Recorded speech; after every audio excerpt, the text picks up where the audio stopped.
Hola, je suis l'agent IA Jumeau de Joey, cofondateur de Solutions Invest Portugal. En quelques années, on a vu des dizaines de francophones acheter au Portugal.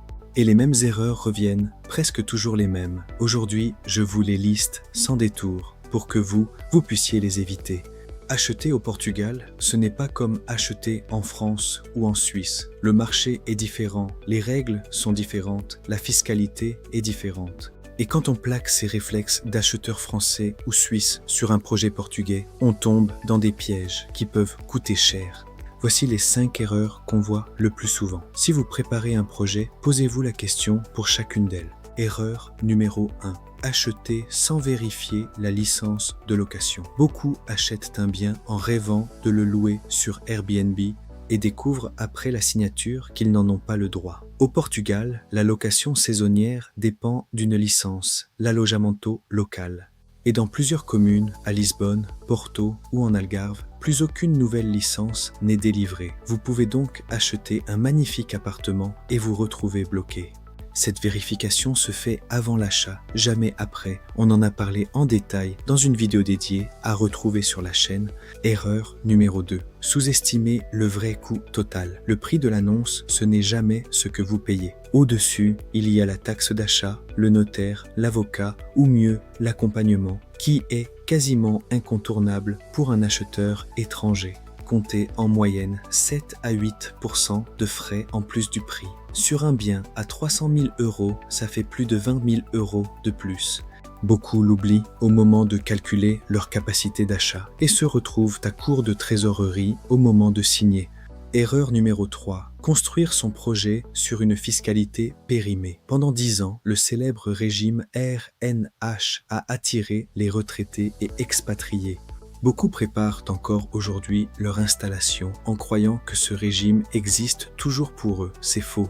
Il a été fermé aux nouveaux arrivants et remplacé par un dispositif plus restrictif. Conséquence directe, un nouveau résident peut découvrir, une fois installé, qu'il est imposé bien plus lourdement que prévu. Ce n'est pas un détail, c'est tout votre plan financier qui change. Là encore, on ne s'avance pas sans fiscaliste. C'est exactement le genre de point qu'on regarde en amont avec un spécialiste. Une vidéo dédiée détaille tout ça sur la chaîne. Erreur numéro 4. Acheter sans avoir vraiment vu le bien sur le terrain. Une photo ne montre jamais l'humidité dans un coin de mur, ni le bruit de la rue le matin, ni la vraie luminosité l'après-midi, ni l'état réel de la toiture. Beaucoup achètent à distance sur la base de quelques photos retouchées et d'un coup de cœur, et découvrent en arrivant que le bien n'a rien à voir. Parfois c'est récupérable, parfois non. Acheter sans visite réelle ou sans quelqu'un de confiance qui visite à votre place et vous dit la vérité, c'est prendre un vrai risque sur un investissement qui se chiffre en centaines de milliers d'euros. Erreur numéro 5. Faire confiance aveuglément à une seule agence locale. Beaucoup arrivent au Portugal, tombent sur une agence sympathique et lui confient tout. C'est humain, on cherche un repère, mais une agence immobilière travaille pour le vendeur, pas pour vous. Sa marge dépend de la vente, pas de la pertinence du bien pour votre projet. Ce n'est pas un reproche, c'est simplement son métier.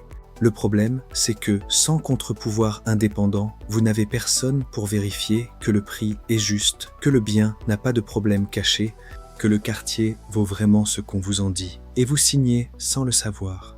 Avoir un interlocuteur indépendant qui ne touche pas de commission vendeur, ça change tout. C'est exactement notre rôle.